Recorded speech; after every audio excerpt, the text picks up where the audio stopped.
Joining us now by phone is Florida Governor Rick Scott. Governor, thank you very much for being with us. What made you say it that way? This storm will kill you. So explicit and obviously scary. Well, Megan, it is scary. We have 130-mile-an-hour winds with gusts to 165 miles an hour. We're going to have 12-foot storm surge. On top of that, we're going to have waves. We have rip currents.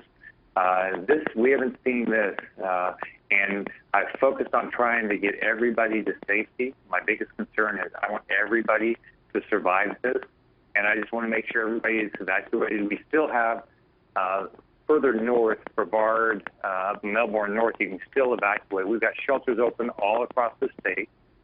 We have our evacuation routes open all across the state. We've activated 3,500 National Guard for safety and evacuation efforts, and we're doing everything we can to get everybody to safety. But it's coming on. It's starting to hit Palm Beach, and it's going to go all night and through tomorrow afternoon up to the Georgia line. And then, unfortunately, I just talked to Governor Deal. It's going to hit Georgia and then hit South Carolina. I talked to Nikki Haley a few minutes ago. So this is a scary time, but we've done everything we can to prepare, and now we're going to pray for the safety of everybody in our state.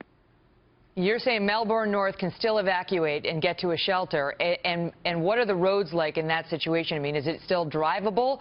Are the wind gusts too severe? If you're further north, you can. Now, if you look down at Palm Beach, you need to hunker down now. But if you're further north, you can still get it. The roads are open. Some of them have gotten more clogged, but we work everything. They're still moving, so you can still evacuate further north. But if you're down in Palm Beach, it's time to hunker down and just pray that you did the right things.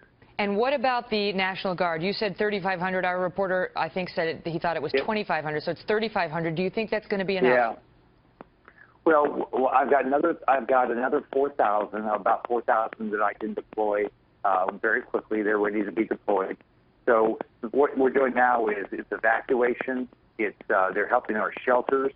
And then as we get past this, and I can deploy the rest of them very quickly. I can deploy a total of about 6,600 to about 7,000 total in the state right now. And so I'll deploy as many as I need.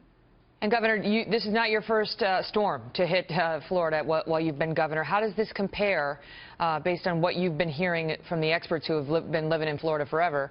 How does this compare to the others? Well, Megan, back when I was in business, I was in the hospital business. During Andrew, I evacuated 2 hospitals. And then, unfortunately, Andrew turned south, and I had a hospital completely demolished with 154 patients in it. We had to hand vent patients, and we were able to keep everybody alive. But we've evacuated hospitals on the East Coast, so this is the worst disaster that I've had. I've never had to do 3,500 members of the National Guard since I've been governor. We just had a hurricane, but it was a Category 1 in the Panhandle. It's nothing as compared to what we're going to see tonight. Look at that monster on the satellite pictures. Governor, all the best to you. Megan, you said the right thing. It's a monster. All the best to you and all the Floridians and South Carolinians and Georgians watching this storm and waiting for the hours to come. Take care, sir.